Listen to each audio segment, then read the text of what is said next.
Hello and welcome to Altered Geek Unlimited, Episode 7. I'm your host, Steve Megatron Phillips, and joining me in second chair is Mike Powers from the Off the Cuff podcast. Yeah, I guess I can sit in the second chair this week. Yeah. Feels like it's been forever since we recorded another show. I know. I think it has been forever since I recorded another show. I mean, because we did episode 6 the Monday before instead of the Thursday before. So it's, if we had waited like another 3 days, it would have been 2 weeks since we recorded a show. That's crazy. Yeah. But why did we do that, Steve?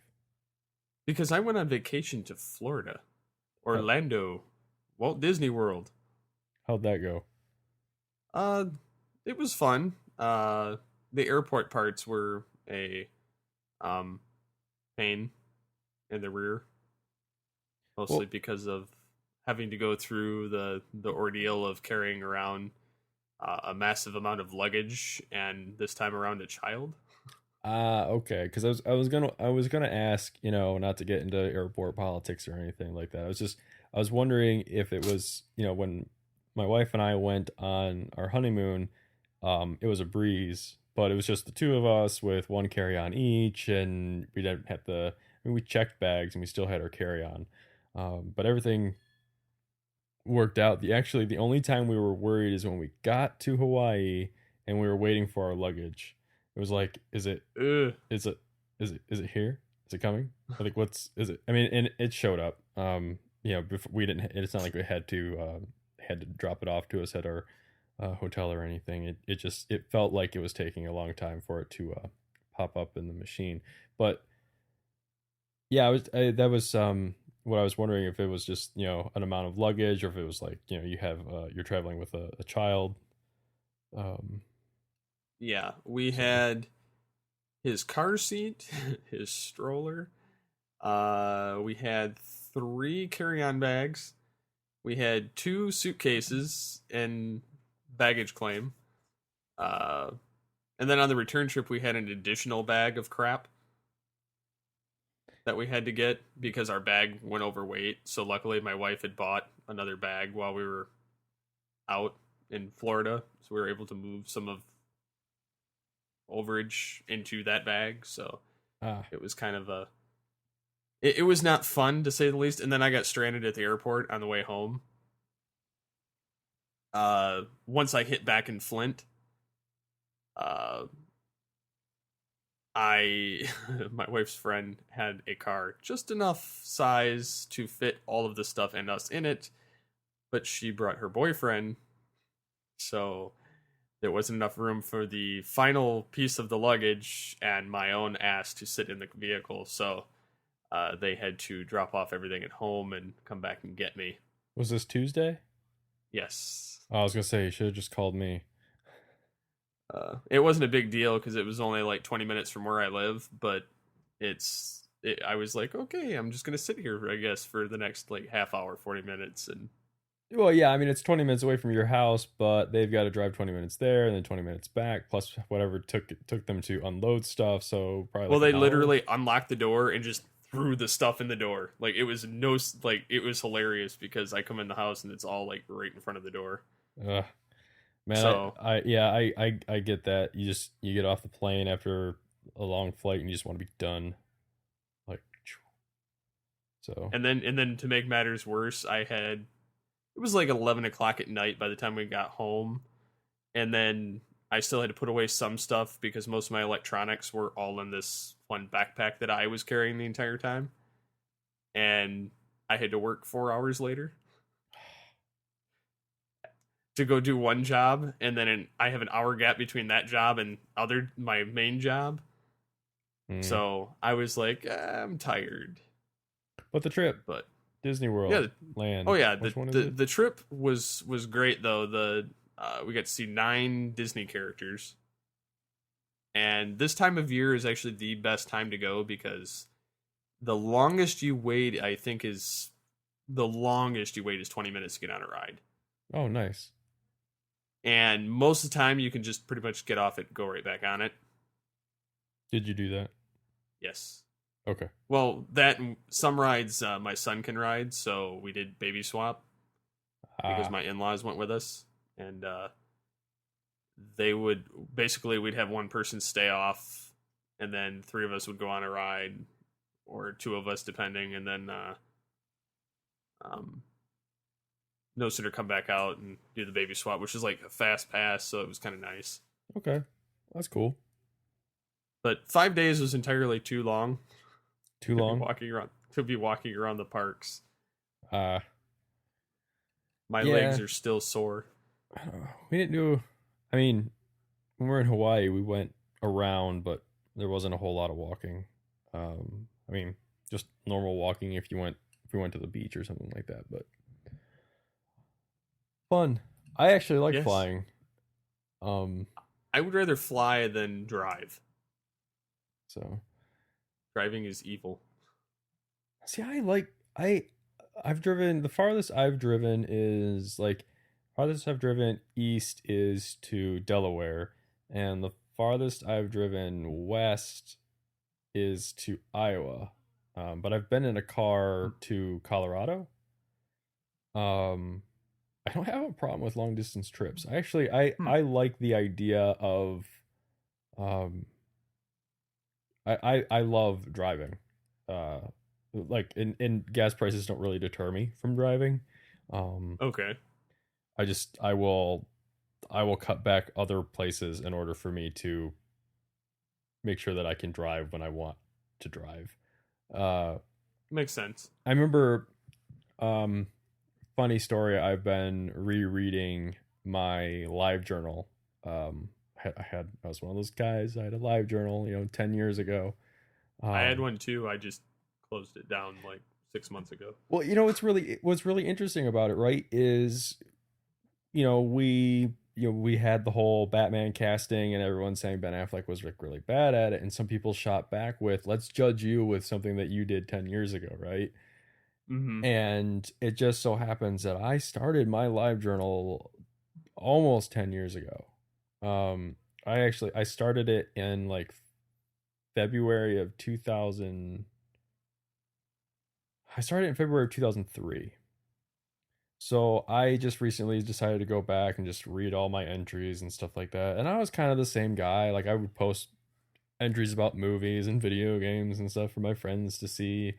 Um, but that summer, like the summer of 2003, I was an ass to all my friends. Like I was mad. I mean, it didn't help that I had just been like dumped by my girlfriend at the time, that I'd been with her for like 3.5 years, and I just like took it out on like everybody Ouch. that was around me. Just like the only people that really came out of that, that still talk to me after that summer, are actually like my hardcore friends.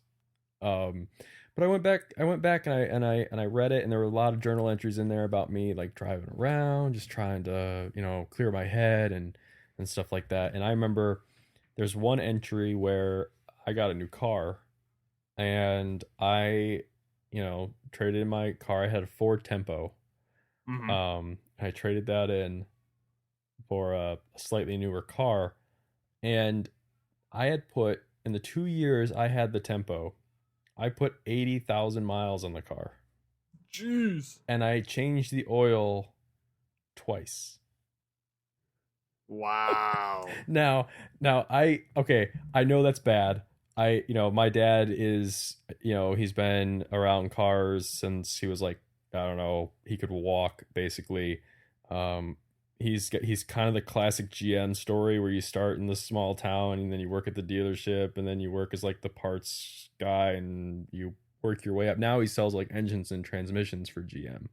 Nice. Um, so I know how to take care of a car, and I knew I wasn't taking care of the car the right way, but the car was a piece of shit. But I couldn't the car would not break down. And Nice. that's and it's it's crazy. And as much as I hated the car, I love the car because, like I said, I put 80,000 miles on. Obviously, I like driving it, but I also just like driving. But now I have a nice car, and I take care of it. I change the oil when I'm supposed to change the oil and stuff like that. And um, But yeah, I like the idea of every once in a while I get, I talk to my wife about going to like Comic-Con or going to PAX, and those are all on the West Coast, and I look up airfare and I look up train tickets, and I also look into like, thinking about driving. The only problem I have with driving to something like that is you have to have like a bigger window of time. Yeah, So it's because not you like, got to accommodate that time driving on the road instead of flying. right. So like PAX being like a 3-day event, right? You could like fly in the Friday of it and go, or like the Thursday right before, and go Friday, Saturday, Sunday, and like either leave on Sunday or leave on Monday. And that's like 5 days, right? But if you're driving, you've got to at least tack on 2 or 3 days on the front or the back of that, or front and back of that, you know. Um, but I love driving. I've always have. So, I think I would die if I drove that far. but I would would pass out. I wouldn't do it in one sitting. Would you would now would you would you have been able to drive that distance if you didn't have a kid in the car, or is it like I couldn't do it. you just couldn't do it? Okay. No. Do you like I have a driving? hard enough time driving over an hour and a half Okay. without getting tired because it bores me. I guess when I was going through the whole driver's training thing, my dad, like one of the first places I drove on my learner's permit, my parents have a house in Manistee, Michigan, which is about 4 hours away. Okay. And my dad made me drive that. That's like one of the first places I drove to after I got my learner's permit. And it wasn't like he was like, you have to drive this. I'm gonna sit in the passenger seat the whole time, blah blah blah. And even like on the way back, like he drove on the way back, but he's like, no, you're staying awake. You are not, you're not sleeping on this car ride. You are staying awake. So it's kind of like it's ever since I started driving, I've been conditioned for like the long haul. Like I can drive if I'm in a car, I do not fall asleep. Like I've driven from Grand Rapids home at like 4 o'clock in the morning, Jeez. going on like no sleep, from the day before, and getting home like perfectly fine, like wide awake the whole time. I'm just like I'm conditioned for it, for long drives, and I don't know, I like it. Um, Lucky eh, you. and it, yeah, whatever. I mean, so yeah, that's not really geeky, but something interesting. I mean, Yeah. why does anyone else share the same sentiment? Do you enjoy driving? Do you hate driving? I don't know. Tell us what you think. I mean, do you even have a license? Are you old enough to have a license? We don't know how old you guys are. We have to ask these questions. We want to know who's listening. Yes. Yes, Um, we do. but yeah, I could, this whole thing could be tied back into the whole geek thing, which is you uh, don't judge somebody on something they did 10 years ago, because I was not the person I am right now. 10 years ago. I am a much better person now than I was 10 years ago. 10 years ago, I was running a Transformers website Yep, you are a that, much better person now than you were 10. yes. No, this site wasn't doing too bad. It was kind of, I knew entirely too much about Dragon Ball Z and Pokemon and Transformers back then. Yeah. All three of which I know as minimal about now as possible. Right. Yeah, I don't know. I mean, I was kind of into the same things 10 years ago. There just wasn't a platform for anyone to grab a microphone and shout into the void their own opinions, other than I like a live journal or something like that. I think kind of getting into that, that's when I first got the itch to do the voiceover stuff because um back in 2005, that's when I started doing fan dub voices. Now, what is that? That's for instance, there's a um Transformers series that um like I did it's Headmasters. It's the continuation of the original G1 Transformers cartoon. Okay. And in Japan, the series continues. They didn't have the Rebirth three-parter All right. that the US had, which is why the animation sucks. Uh, but they went an entirely different route. They had Headmasters, Master Force, Victory, and a bunch of other ones in there that kind of continued it. But I got cast as the voice of Scourge in that, and then through that I got into a podcast in 2007 doing war stories for TF Wire, Okay. where I read people's fanfics doing character voices, and then from there in 2008 is when I eventually did all things Transformers and so on and so forth.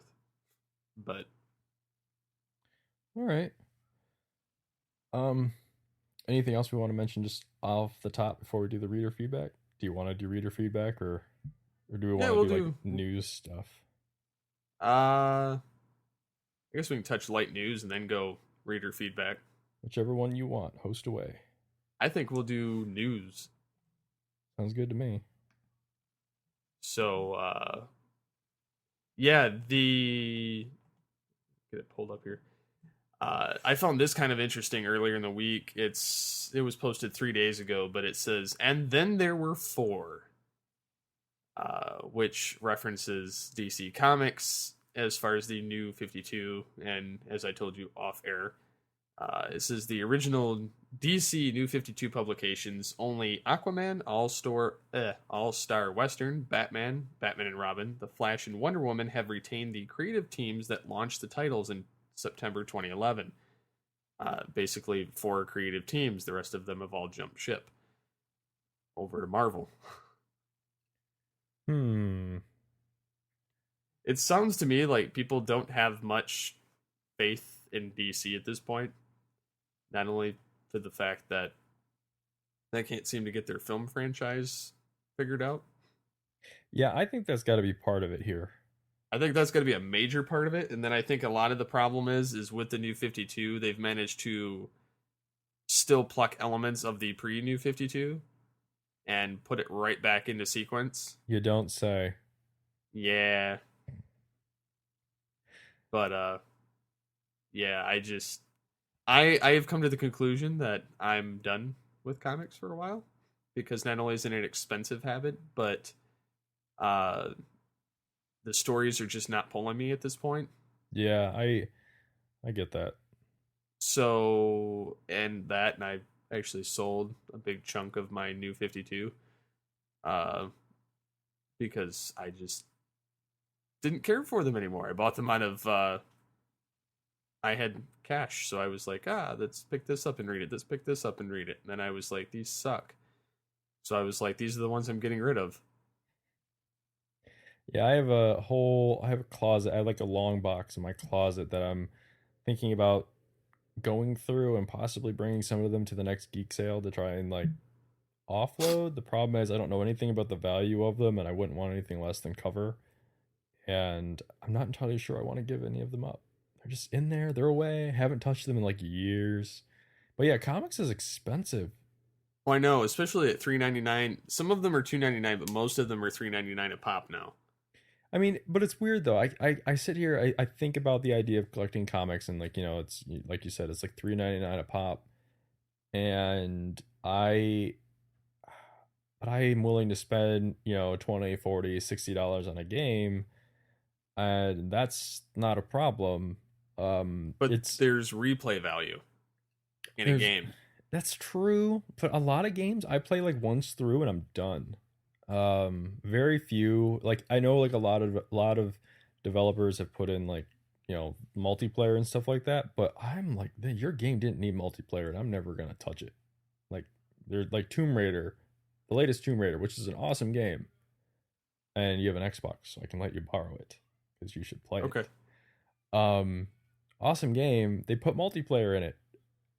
It doesn't need multiplayer. Like, That's made to whatever. be a standalone. But but comics, I just feel, and that can add up, because it's not just one. They like hook you with that. It's like you read one, and you follow it for so long, and then they end up doing like an event, and all of a sudden you find yourself collecting 10.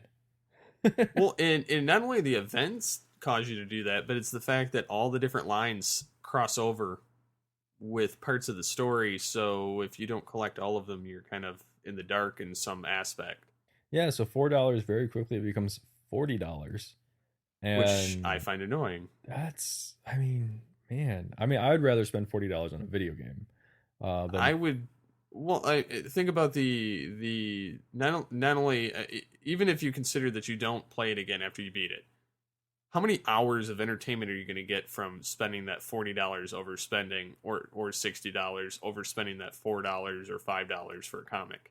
well, now that is a You're going very to read the comic once and then put it away, and that then is I think that is kind of a loaded question, because I mean that is something that's come up a lot in like video games, because you have like for instance, one of the games that I think is like phenomenal and is going to be in my on my game of the year list for off the cuff is a game called Gone Home, and it is a phenomenal game. It's $20 and it takes about 3 hours to beat it.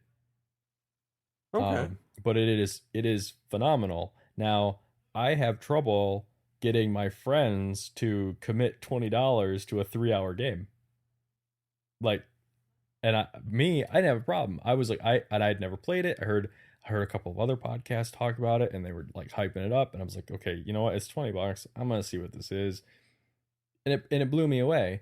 And I spent $60 on Portal 2 and beat it in a day, like one sitting, and I think it took me like 10 hours. Okay. Um, yeah, I'm one of those people. I have that much time to sit around Well, and finish a game. I think I beat Arkham City in a week on 2 difficulty levels. Well, yeah. So you dove back. I mean, right there. I mean, that's basically $30 a playthrough, which is great. But a comic. I don't know. Like there are issues of, um, like I have an issue of Ultimate X-Men that I probably paid $3 or $4 for, and I finished the comic in like 20 seconds because there was little to no dialogue in the comic. It was just all artwork, and that's fine. But I literally picked it up, took it I picked it up, took it out of the shrink wrap, opened it up, looked at every single panel, and I was done with it. Like in like 2 minutes. I was like, wow. Hmm. Okay. These comics are getting really bad. Well, like there was a DC comic issue where it was literally all art. There was not a speck of dialogue in the entire issue. Where Yeah. Damien died, and they were doing like a mourning thing, which I could kind of see to an extent, but then it was just blah. There's just nothing. Like it's like you should at least have something in there. But I guess the flip side of that is you pay $20 for a movie on Blu-ray. I mean, if you're smart, you get it for like 10. But Well, if you're smart, you can get it for $20 on Blu-ray, but you can have the combo pack. right. But it's like, but that's still one movie, and it's like maybe you're lucky if that movie's 2 hours, right? I mean, I don't know. Give or take. I feel like the price per value The whole thing, entertainment business seems like it's expensive for what you get. well, it is, but it depends on like the value that you. I think because that's a conversation that happens all the time. The price per like hours of entertainment, or like the entertainment value assigned to a dollar amount. That's a hard conversation to have. Um, If people have ideas on that, send it to feedback@geekcastradio.com or comment on the post. yeah, like okay, I mean, so just a couple of examples. I mean, do you think $4 for a comic is that you're probably going to finish in 5 minutes, and 5 to 10 minutes, and you may never play it again? Is that worth your time? Is $20 for a 3 hour game good enough? How long do you expect a cute? How long How long do you expect a 60? Steve is being mauled by his cat. How long do Yes, you my expect? cat is in the picture. How long do you expect a 60-hour game to be? Like before it's worth your time. Do you ever feel cheated if it's not? I I don't know, like because people pay like $10 to go see a movie in the theater and it's 2 hours, and then to own it you have to pay like $20. So technically, you've paid $30 for one movie. But the experience in the theater is completely different aspect. I I mean, I almost feel again, like it's still the money ratio for on that entertainment. side, I almost feel like it should be flipped, don't you? If you're getting like the best experience you possibly can with a movie, don't you think the theatrical version should be 20 and the home movie one should be $10? That would make more sense. Would Being it that you're gonna though? have to watch it on whatever tiny screen you got, True. or But in some I people's bet if cases, that 50-inch screens. who has that? It's still not the same experience as if you go see something in IMAX. No, which is why a lot of the times if I go see a movie, it's the IMAX release. And I here's a helpful little inside tip, guys. The the resolution of the standard digital movies, it's the same resolution as your HD TV. It's just blown up really big. So yeah, think about that for a second. That's Um funny. yeah, that annoys me so much. It makes me so angry. I'm just kind of like, man, It's like you can do so much better with the screen being so large. they they can, and there are projectors that allow them to present a superior picture to what's at home, but they're expensive. Um, so I They're get, being cheap. well, I mean, the projectors they have aren't cheap. So I would imagine the projectors that offer the superior picture are like twice as expensive. Um, but yeah, it's just unfortunate. But yeah, like I guess, okay, the hobby that you're in, does the cost for that hobby is the cost for that hobby worth it to you? I mean, like I said, I spent, what did I say, like almost like 8 grand on video games since 2006. That's totally worth it to me. And I don't do the whole, I don't do the trade in for store credit towards the next thing. That's, I buy, I either get everything like at full price or I get it like, on sale, but I don't do the used game thing. That's just not my, that's just not, I understand it. I'm not blasting the used game market. I totally understand that, I totally understand the people that do that. That's just not me, partially because I feel like I should be much the same way that we talked about collecting TV shows Mm-hmm. for people to play. I feel like I'm collecting video games for children that I say that I will never have to eventually play someday. Yeah. So, No, I buy used games, but it depends on the game. Like if it's a game I know that I just want to try it out or that kind of thing, then I don't care about spending 5-10 bucks on a used game. But if it's a game such as like Arkham or Smash Brothers or something like that, I buy it at full price or I buy it like Black Friday or something like that. yeah, like I said, there's like about this time of year I make a fall list, which we also covered that the games of the fall on the latest off the cuff. So if you want a preview of those, you can head on over there and listen to that. But like what I usually do is I make a list of games that I have to have, like day one. Like there's no way around me paying $60 for this game no matter what. And then I make a secondary list of Black Friday purchases. Mm-hmm. Like games that I know that, yeah, they're $60 right now, but they're going to be between $20 and $40 in like 2 weeks. So I can wait to play those. And in a way, I'm kind of glad I wait because those usually end up underneath my TV in the shrink wrap and never get played. So, but I'm okay Nice. with that. I'm okay because I there's a small part of me that I'm supporting a hobby and an entertainment industry that I actually enjoy and care for, and I make sure that they get at least some money for their hard work. So, Makes um, sense. much the same way I'm not insinuating anything here, but much the same way that I don't pirate movies. Like that's the one thing I will not will not steal. I take that back. I have pirated one movie before, and it was Catwoman. I'm I had to see how bad it was, I'm and not commenting. I had to see how bad it was, and I didn't want to rent it, and I didn't want to buy it. So I was like, I got to see how bad it is. The unfortunate thing was, I was like taking an ethics class, and I was reading all this stuff, and I was like, this is a really interesting movie. The message in this movie is really interesting. It's the wrong movie for this message. Nice. Because it was all about female empowerment, right? That was what the whole movie was about. But it was Halle Berry as Catwoman. Way wrong movie for that message. Um, but I don't know, how did we even get here? I've been trying to track this conversation back.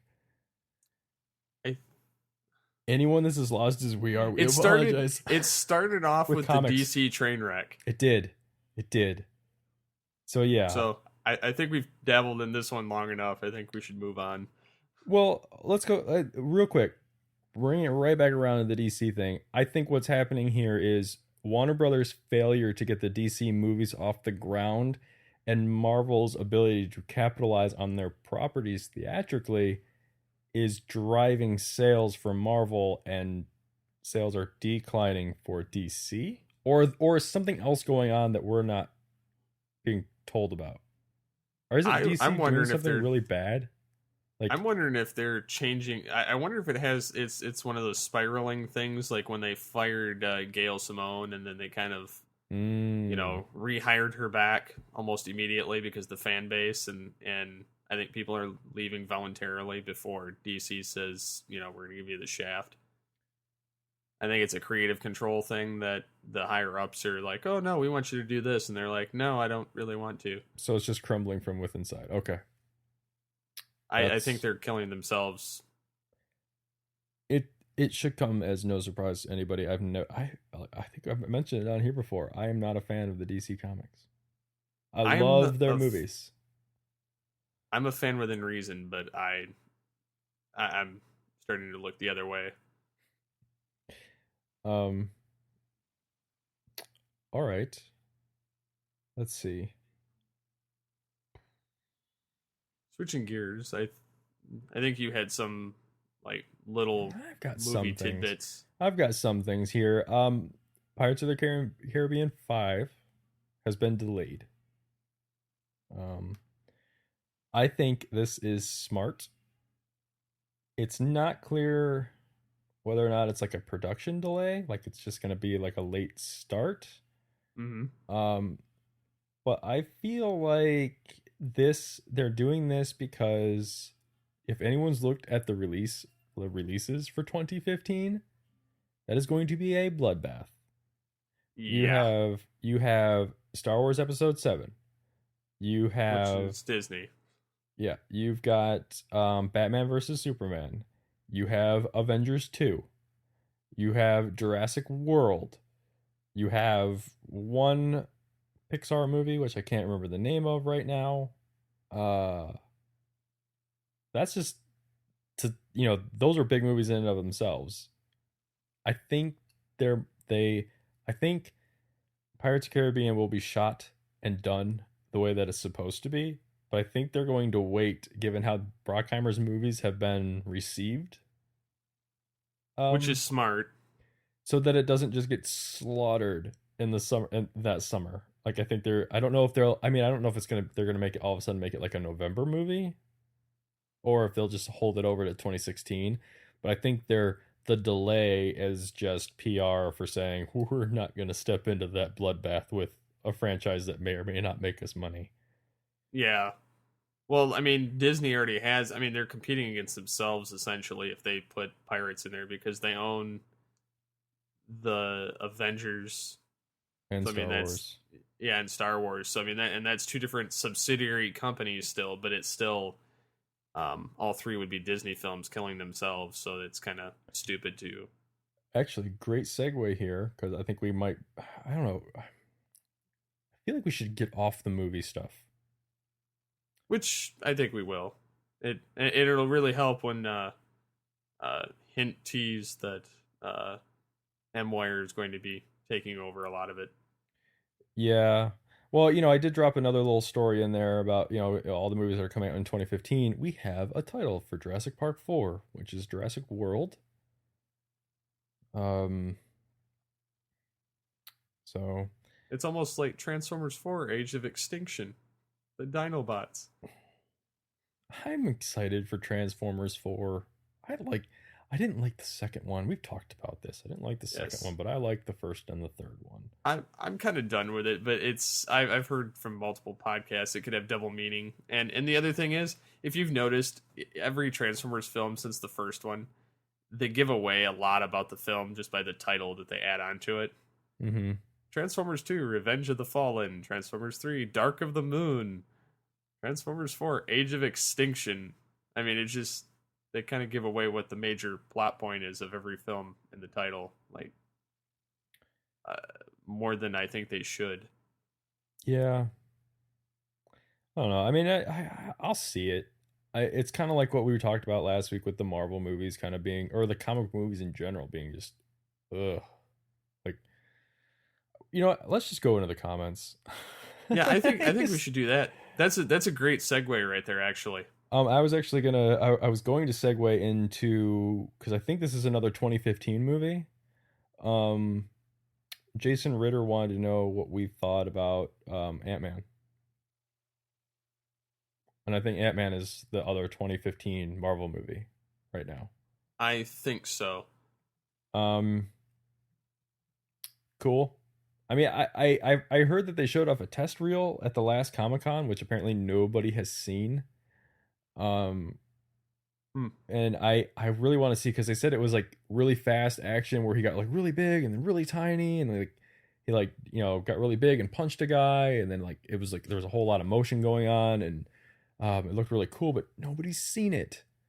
And that is a whole other discussion in and of itself in the world of the internet. How Comic-Con is so closed off as it is, Mm-hmm. like that just baffles me. But we can talk about that another time.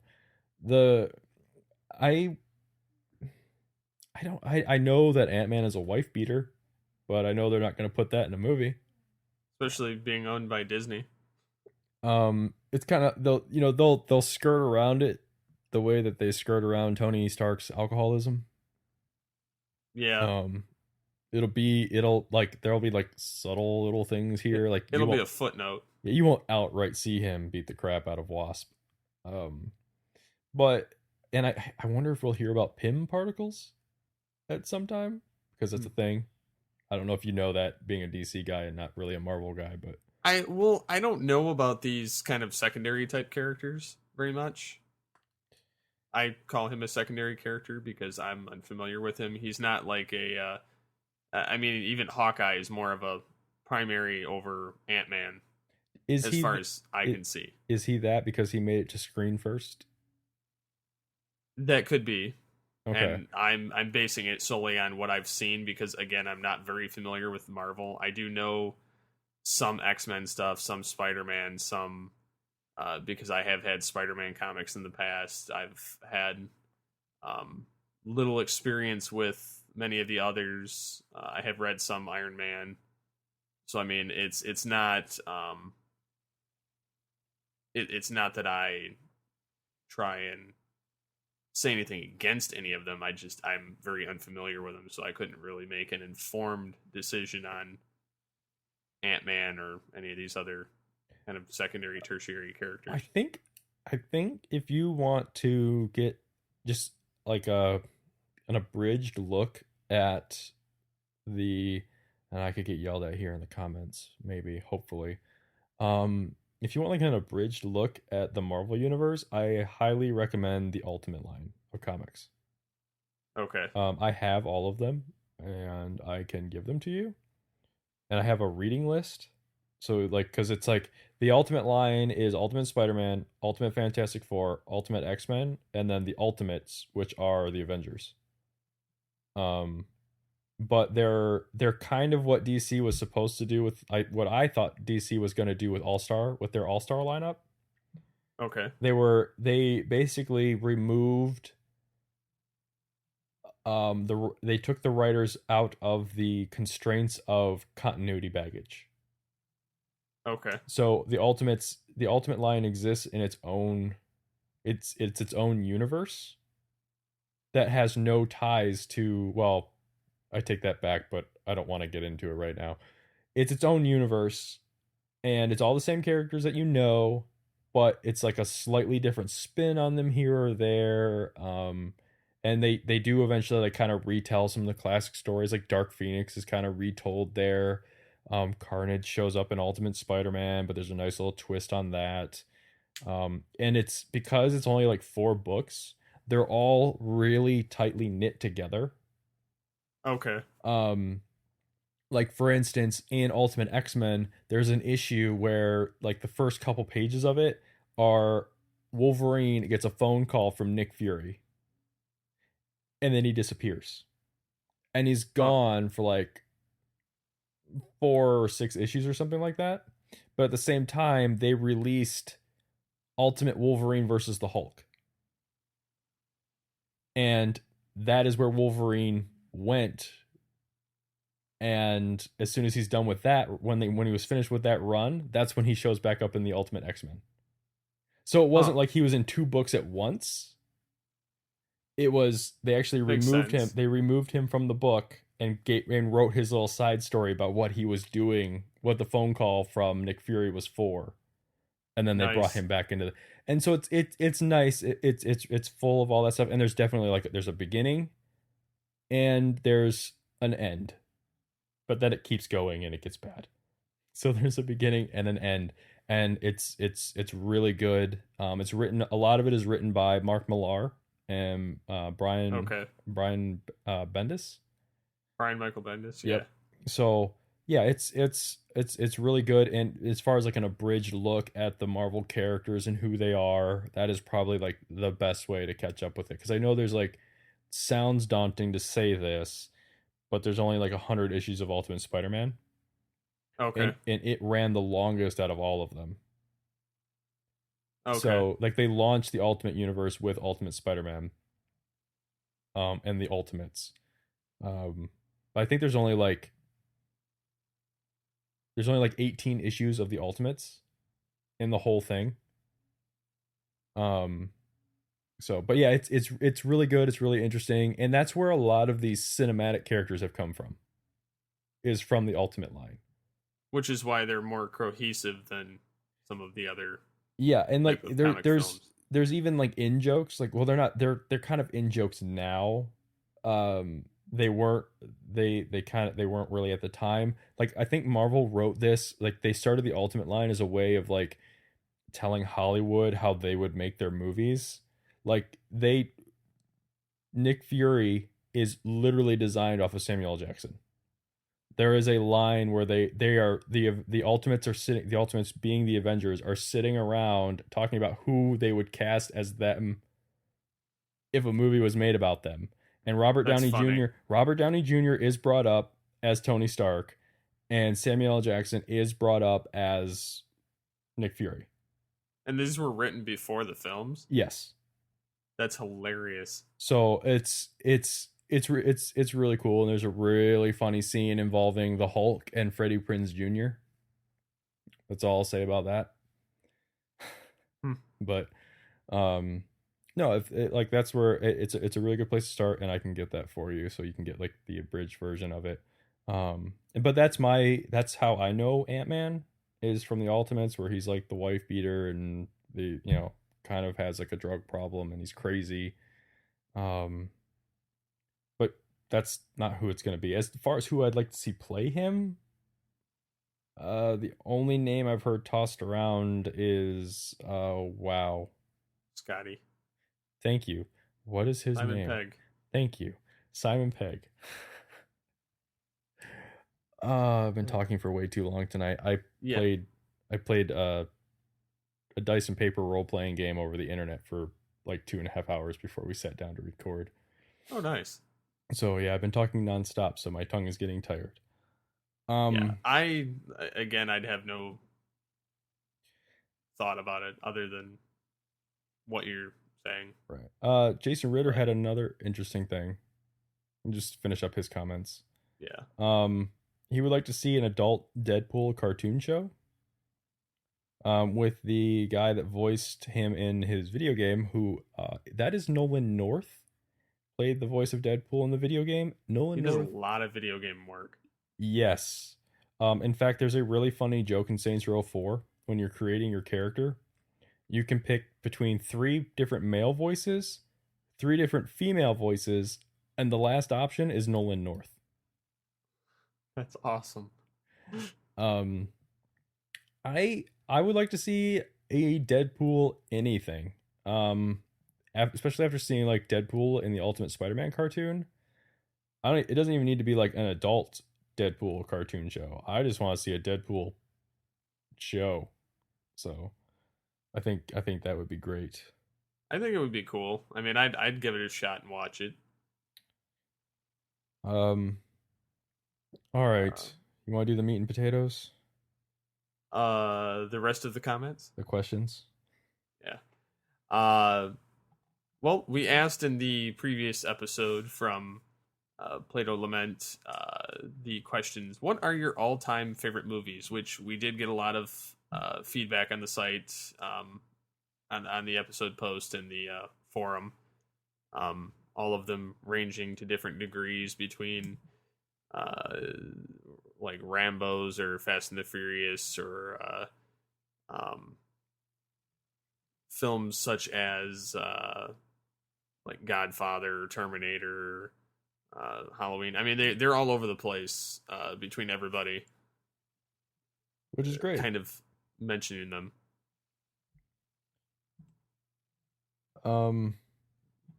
What are your top 3?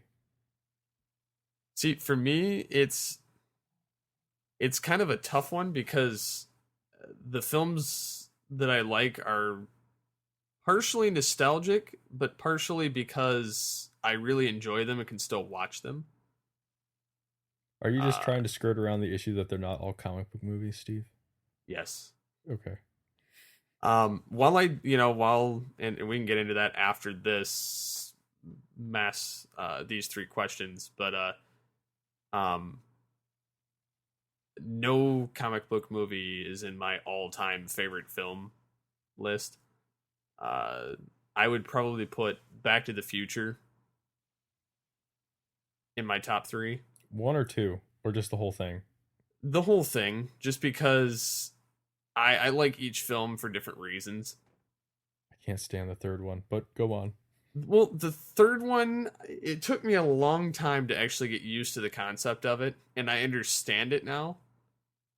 But again, the first and second one, I mean, I really like the second one because it's all futuristic and you see Jaws 29 and yeah, the flying cars. So I mean, in that aspect, I really like that one, and it visits the first film again in elements. So I mean, I would probably say overall that one.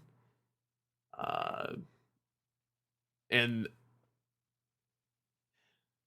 I'm putting this one on here because it's one of my earliest films of watching, and it's just hilarious to me. Ace Ventura franchise. Okay. It's not I wouldn't consider it a great movie of all time, but I find it to be very funny and something I can still watch. I would by no means would it actually fit in a top 10, just because it's not that good. But it's still funny. And then the other film I would probably put in there is Ferris Bueller's Day Off. Ooh.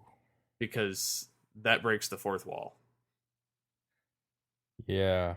And I think it's hilarious just because of the kind of things that go on. I could be a walrus, but I'd still have to bum a ride. Yeah.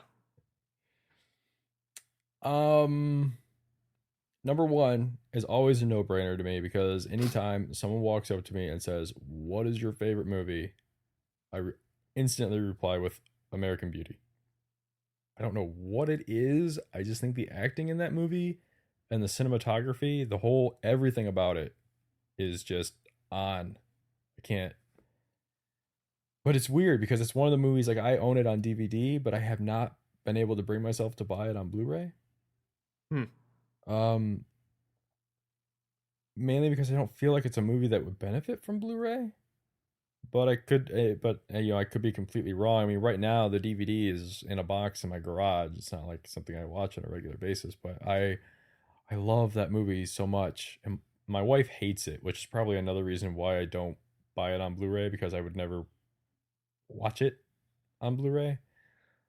Um, Second favorite movie all time, Clueless. Why? I love Clueless.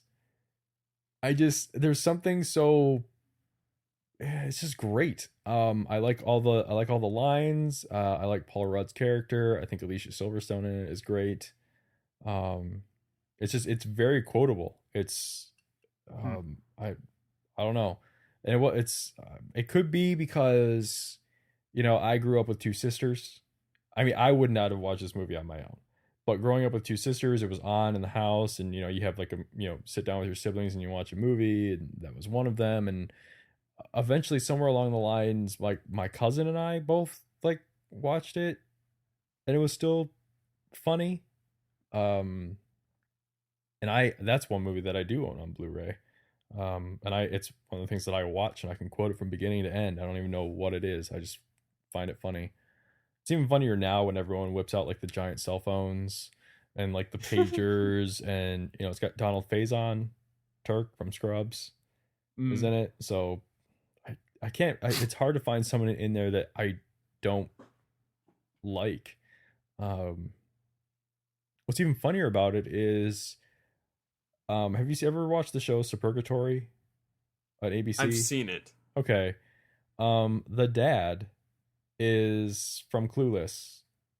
I don't know if you are familiar with Clueless at all. The dad I've from seen it once before. Okay, well the dad from Supergatory is the guy that wants to date Alicia Silverstone in Clueless. And Alicia Silverstone was on Supergatory for like 5 episodes. So it was like kind of like a little mini reunion of the thing. But I didn't know that until the first season was over. That's like when I bought Clueless on Blu-ray and I was watching it. I was like, holy crap, it's him. Um, so now the third one, that's tough.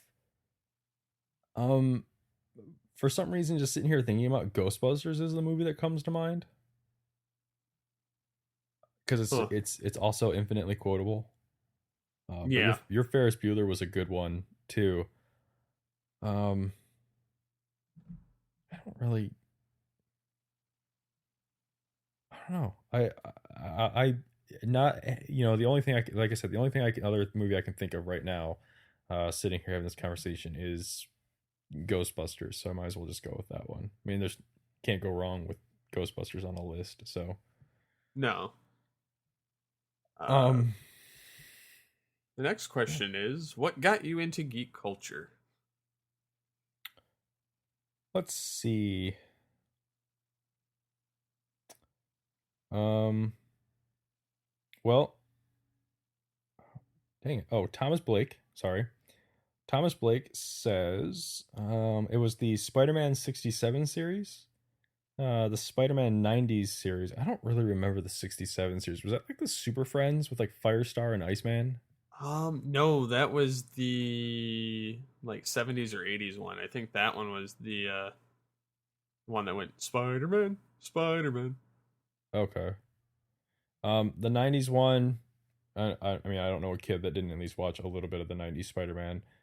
Same for X-Men, which we talked about, and we talked about Batman, the animated series in the last episode too.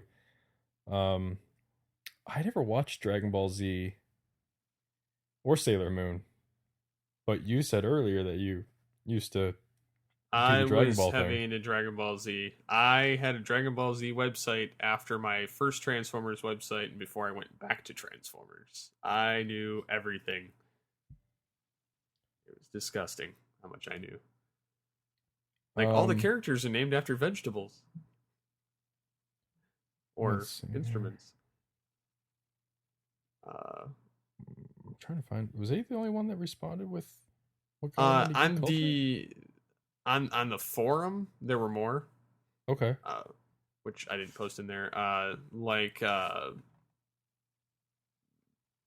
TFG when Mike said, listening to podcasts. Uh, I mean, he says he was a geek since the '80s, but as far as an adult reliving it, he says podcasts are what kind of jumped him in there. Plato Lament said that he's always been a fan of things that people think aren't cool. He says so, like Star Trek, Star Wars, Dungeons and Dragons, um, something about being against the norm, and So does he that has mean like, does that mean he doesn't like Star Trek now? I don't know. I think he likes it. I think it's just saying that at the time Right, right, right. that they were new. Like he even has Revenge of the Nerds on there, and some of the other ones that are on the forum are Super Film Fan 98 says video games were his gateway, and he started with the NES and played Ninja Turtles and played with the action figures, and same thing with comics. Caps fan says it's hard to say what got him into being a geek. And Movie Revolt, Dan, from Geekcast, chimed in with, he says, my brother was a big reason I got into comics. We shared a room. We shared a room. With him being older, he decided what posters went up. He was big into things like Punisher, Spawn, and the X-Men, so I too got into them. Also, the 90s X-Men cartoon is another big reason I got into comics along with with their toy line.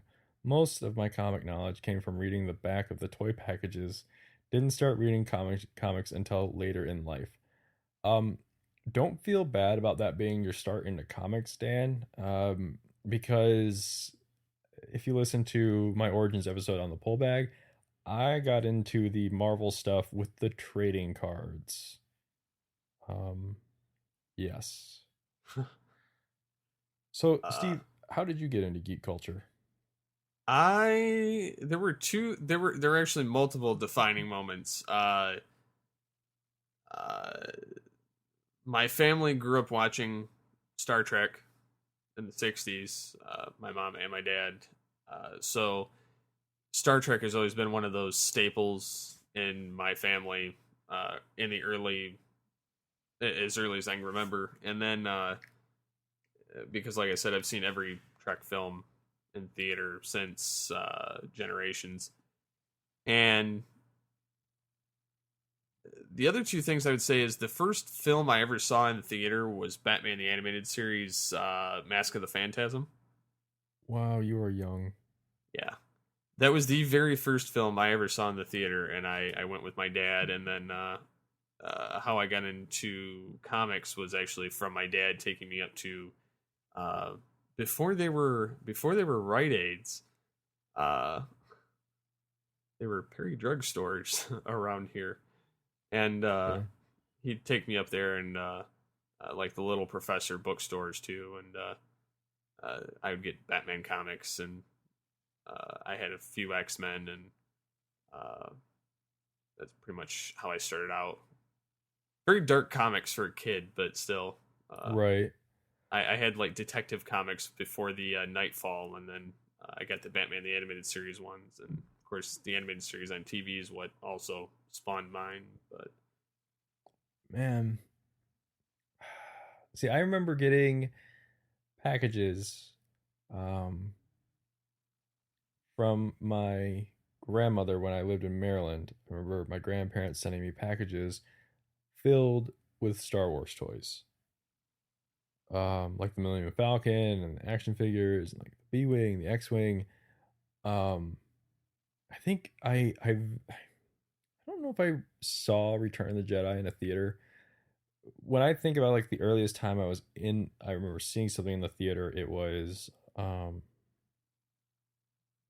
oh man, it was a re-release of Snow White, oh wow, or it was oh man, sorry, Star Trek 4 The Voyage Home. Like I saw that in theater. yeah, that Um was mid '80s. yeah, I remember I remember vividly. I do remember seeing the re-release of Snow White. I saw that. Do you remember when? I don't know how long you've lived in the area. Do you remember when the Ace Hardware in Grand Blanc was a movie theater? I don't remember that, but I remember hearing about it. Yeah, I saw Snow White there when it was a movie theater. Huh. Wow. um. Anyways, I guess it's tough because when I was growing up, I don't think I just played with toys.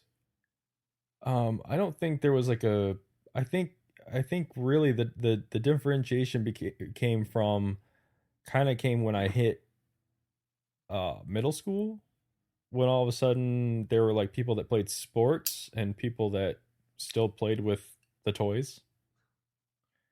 Um and I did both. I didn't play like any school sports, but I played like, I like playing street hockey and like, basketball outside and stuff like that. I don't know, I've always been like in it because I've always like the toys. Like we talked about Dino Riders last week, and I had like the Star Wars toys, like He-Man. I had all those toys and stuff like that. It's kind of always been a thing. I guess what like coming in like the mainstream stuff. Like I said, I didn't really.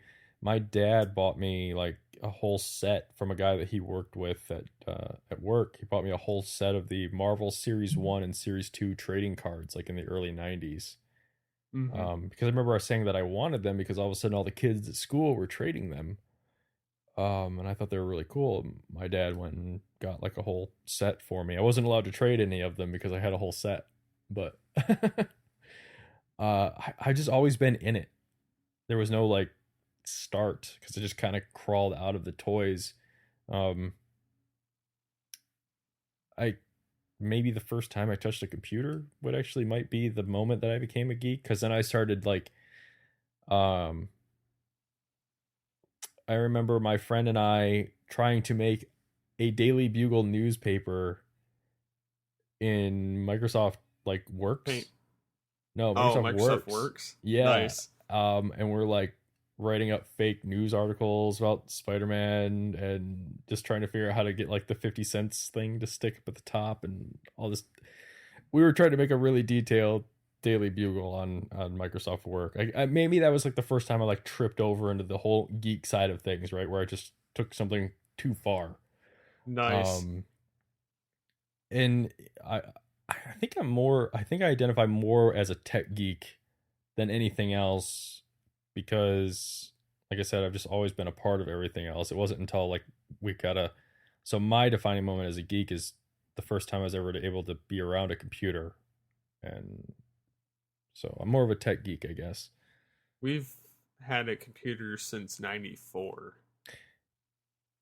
Yep, I got my first computer had 3.11 on it, and then I remember my dad upgrading to Windows 95. Um but I myself didn't dive into the whole like computer craze. Like I don't know how to code or any of that stuff. I'm more of like just a hardware guy. I don't do anything on the software side. Um I dove into that like in 2002 when I went to college and I had to buy a computer. That's when I first started getting into all that stuff. Um, Now I have major OCD problems when it comes to technology, and it's not good. So yeah, I kind of ran all around there. What's the last question? The last question is, if you could only do one thing, whether it be comics, movies, video games, etc., what would it be? Let's see. Thomas To Blake. which, Thomas Blake says, "Oh, you stupid computer." He doesn't say. What do you got, Steve? um, yeah, he doesn't say. Um,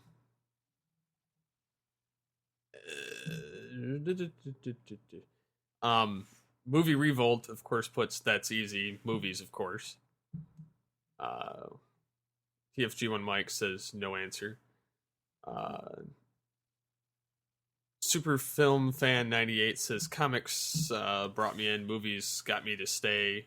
He says he would also pick movies because it is something you can do with a wide range of people.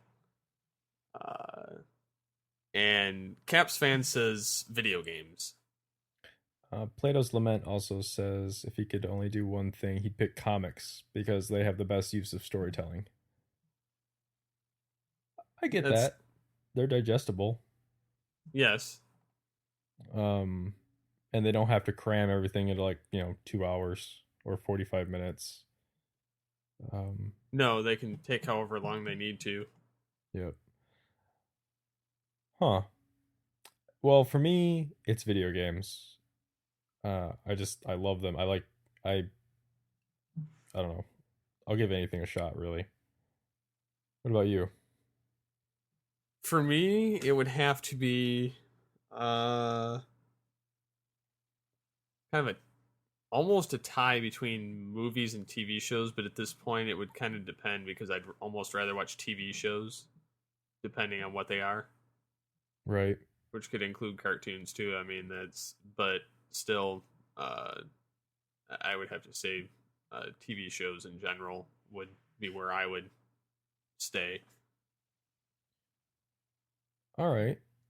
Um, let's see. I think we need to bring this up because we started this whole thing on the last episode.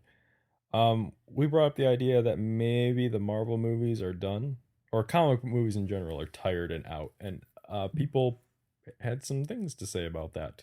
Yes. I don't think do we have the one that even started the whole thing off where I was Uh crazy? well, like Dan actually puts in there oh, you're talking about the actual crazy one. Crazy Well, post, I mean, not person. I take that back. We don't think you're crazy. No, it's not crazy. What we did is that was a loaded question. I believe in the last one that got the huge explosion. And it was about Iron Man 3 and Shield. Yes. That is not Uh, in here. no, that's directly on the post. Plato's Lament put so you want the Marvel films to stand on their own, but you also want to call them to call up Shield and Iron Man 3 because they can say, "Hey, look, it's all connected." Um, Yeah, he said, "Well, wow, that's dumb, super dumb. Didn't Star Trek Into Darkness show how calling up backup just creates more problems? Blah blah blah blah blah." No, I think I'm just doing a really bad job of Getting your conveying my opinions on Iron Man 3.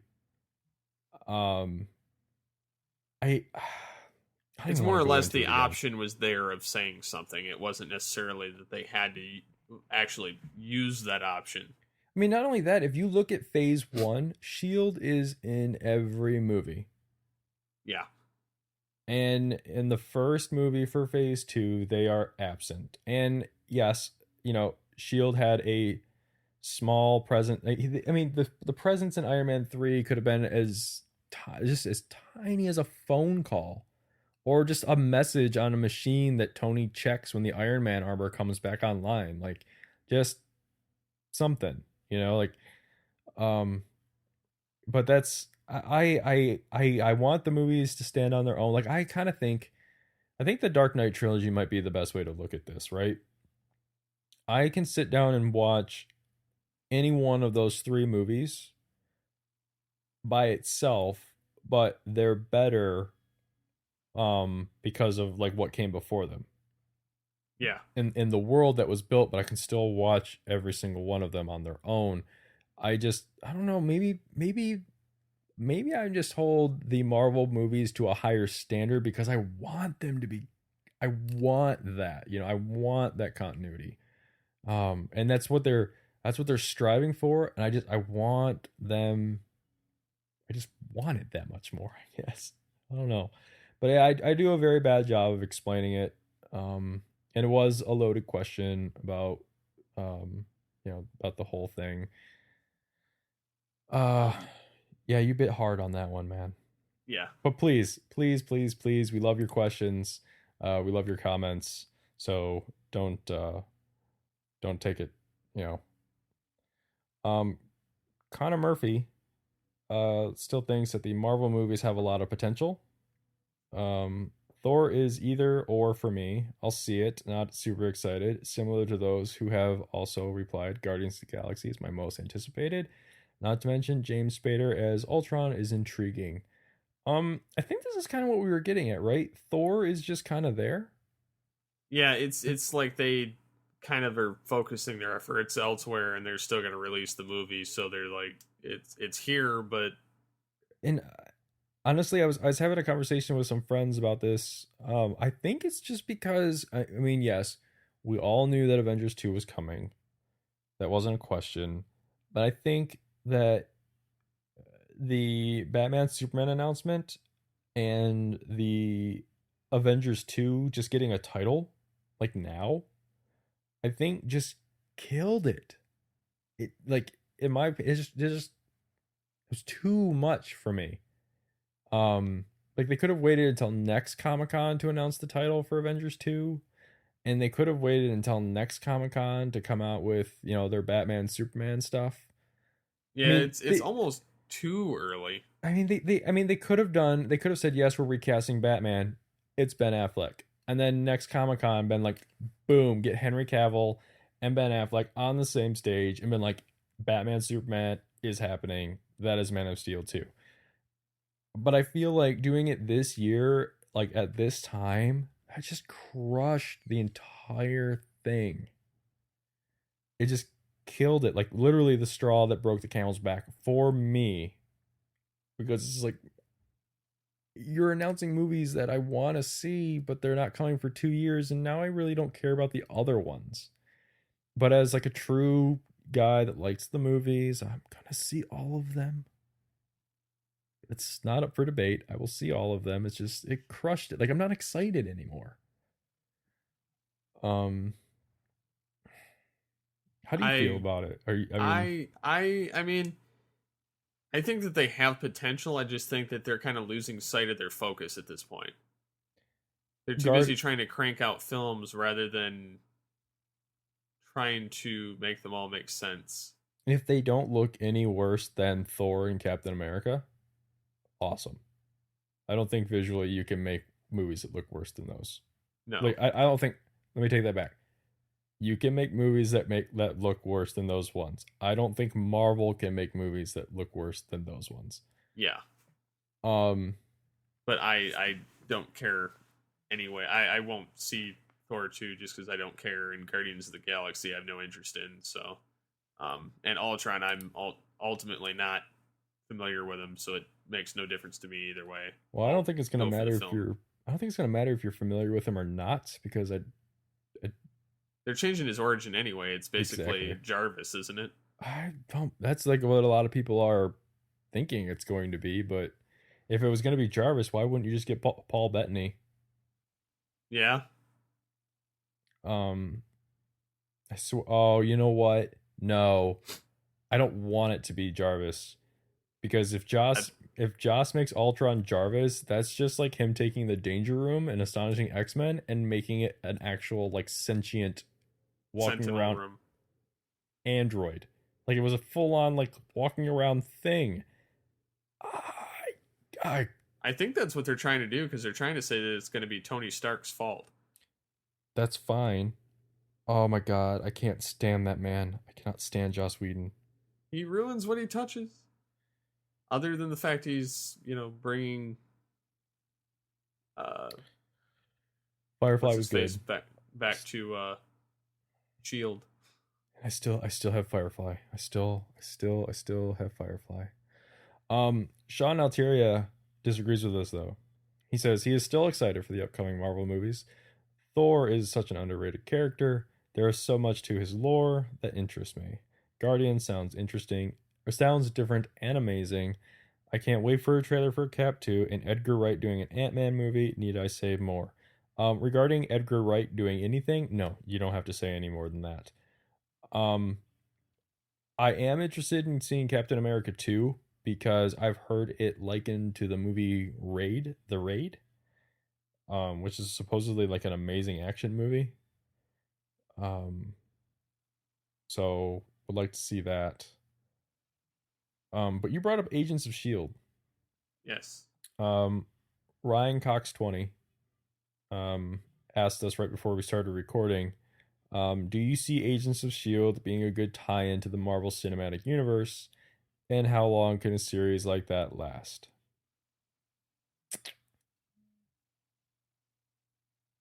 Thoughts? Um, I see it possibly being a good tie-in. The only problem I have is I don't I don't know if how long it's gonna last, being that ABC kind of has this thing that it almost kind of barely gets a chance, and then they kind of ditch shows right away. That's Fox. Well, Fox does it, but I think that also to some degree, I think that ABC does a little bit of it. I mean, they give them a chance at least, which is nice, but uh, I almost wonder how that's going to go. I think Agents of Shield is going to be really interesting because ratings are not like, I feel like they could fund the entire series based off of their box office sales from the movies. Like, even if it wasn't being supported by the viewers, but it was still like a critical like gem or something like that, or like it had potential. I feel like they could spread the love, the the money pile around a little bit, and um Agents of Shield could survive off of that, for better or worse. um I don't know how long can a series like this last. Too long. That's It all I got. could. I mean, it could go on indefinitely, but I think that at maximum, and at maximum, they should hit 5 seasons and kind of cut it off. I think it really just, I I think it mean, depends on whatever kind of storyline that they decide to tell, though. this is an interesting thing, right? They could, I mean, there's so much potential behind a show like this because I feel like this is going to be what I wanted Heroes to be. I always felt like Heroes could have benefited from, like, you know how like the X-Files movie, like the first one is like the season finale to, like, was it season 6 or 7?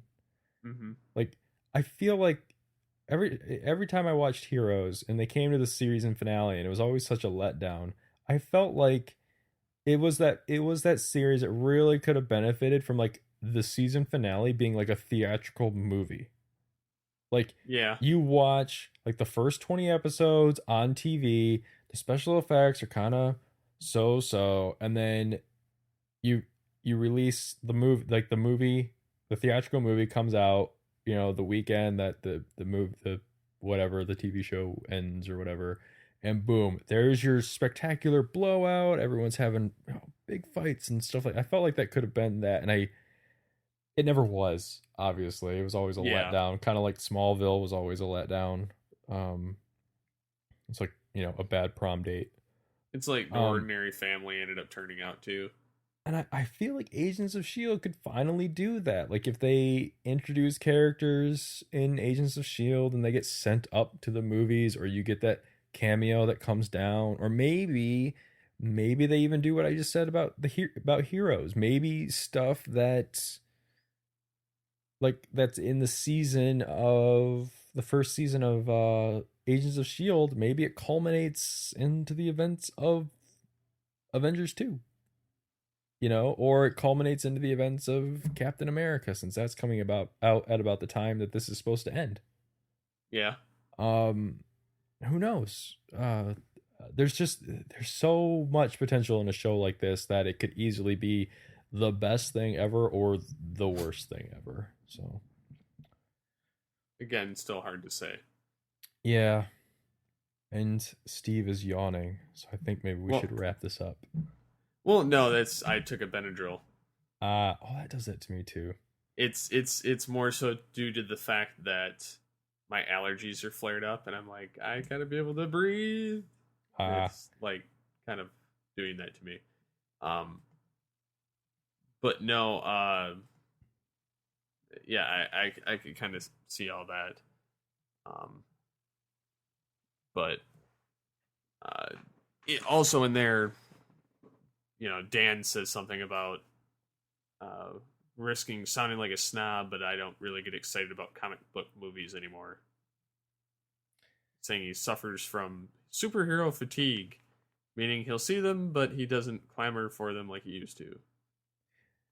Yeah, I mean that's pretty much what I said just a little bit ago. Um, actually, I think kind of like a sidebar, like the perfect example of this is um, I'm an Apple guy. I love Apple products. I used to get excited every year about the prospect of a new iPhone. Um, and I've had them all, um, just because of how my upgrade schedule works and stuff like that. But this year, they just had their big thing on Tuesday where they showed off the phone. Monday I was hanging out with my wife and I was kind of like, I told her, I said, I'm not really, I don't care. I don't care that there's another iPhone coming tomorrow. And um, just someone posted on the Twitter account about Gazelle.com, and if I click this link, I get like an extra $10 on my iPhone trade in. Um, so I was like, yeah, let's just go see how much they're gonna offer because I have an upgrade coming. So I was like, oh, let's go see how much they're gonna offer me for my trade in. And Gazelle is offering me like $320 for my phone. Um, so I was like, okay. So then I was kind of Monday I was kind of like, all right. So I took their offer, and I have until such and such a time to send them my phone, and then they'll send me the money. So I don't have to send them my phone first and then wait for a phone. Nice. Um, but so I was like, okay. So basically now, no matter what they announce tomorrow, I can go ahead and get it. But I still wasn't excited. Um, and then I started watching, and Tuesday rolled around. I started watching the live blog and everything, and they did the 5C, and I was like, okay, that's kind of cool. But again, not for everybody, but I'm an Apple guy, so yeah, it was kind of cool. And then they got to like the bread and butter, what I was waiting for, the meat and potatoes, which was the 5S, and I was like, I told Alex, like, okay, now I'm excited. Like, I got excited all over again. And now I'm excited to order mine next Friday when I'm at Grand Con. I'm waking up at 3 in the morning so I can make sure that I get one. Nice. But that's kind of how I feel about these comic book movies. It's like, yeah, I know they're coming. There's another one coming. I mean, it'll probably take a trailer, like, to get me excited about it, or just, or my expectations will be so low, I'll sit down and watch it and I'll be blown away. I mean, that's kind of what happened with the Apple thing. My expectations were so low, I was completely uninterested. I sat down and watched their hour and a half commercial, and I was like, done, sold. It'll be like that. Like, I knew I was gonna watch the keynote, whether or not I was excited about it or not. I'm gonna go watch Thor, whether I'm excited about it or not, and I'll probably walk out and go, "Oh man, that was the best thing ever." Probably won't, but I could. Nice. But it is fatigue. It's kind of and just to take a little shot at people. I don't know how Android people do it, given that there's a new Android phone every week. Oh my god, I drive myself crazy. You just can't care. They all suck anyway. um, but we can talk about all that stuff later. I really think we should do a tech episode sometime. Yeah, that would be cool to do. Um, so I think we should wrap this up. Yeah, the only last thing I'm going to mention is we did get an iTunes review. Yes, we did. From Super Film Fan 66. Who I think is Super Film Fan 98. Yes, thank you, Steve. Yep. He gave us a 5-star rating, great for all things geek. And he says, just started listening, and this podcast is great for all geeks, covers a variety of topics with awesome banter, which, thank you. Yes, thank you very much. Now, on that note, on the awesome banter and the variety of topics, we know that we've been movie heavy. And that is going to be, it's going to get shifted around. We are working on things behind the scenes. Yeah, are there any topics that you feel that we have last question, I guess, unless you've got one, Steve. But is there anything that you guys feel that is being neglected by us that you would like us to talk more about? Not saying that we will, because we don't want to talk about something that we don't have a stake in. But is there something you want us to talk about that we haven't? Yeah, because we want to make sure you guys like listening to us and that there's something for you to engage with. Unlike me talking about 10 minutes about my love for driving. Hey, that's a question though. Yeah, it was. So. But yeah, trying to think. I think we've got sufficient questions. Have you been writing them down? Yes. Okay, awesome. I've been keeping up this time so that I can just post them right in the episode post. Good job. Yeah, and again, we'll have another episode before Grand Con, but this is the second to last one before Grand Con, and then if we do end up recording something, then whatever it happens to be, we'll just put on both feeds. Yeah, and like just like episode 6, episode 8 is going to be recorded on Monday. So if you reply to anything after Monday, it may not get addressed for episode 8, but it won't be forgotten. Yeah. So keep that in mind, people. So Steve, if they want to answer our questions. If they want to answer our questions, you can go to the geekcastradio.com forums. You can go to the episode post on the website. You can check us out on Facebook by searching Geekcast Radio Network. You can contact us through email, feedback@geekcastradio.com, the voicemail line. If you'd like to do that and have us included in the show, it's 502-526-5821. You can get a hold of us on Twitter by either using @GeekCastRadio or #AlteredGeek. My Twitter is @SCP21 and yours is? @BoothNinja81. So plenty of different avenues to get a hold of us and answer the questions or comment or leave your own questions for us. We love on all your those guys' different questions. locations. What's that? We love their questions. Yes, we love the questions because then it gives us questions to ask all of you and to ask of ourselves. So I think that pretty much wraps it up this time. I'm good. I'm good too. So until next time, get altered and get geeky with the Altered Geeks.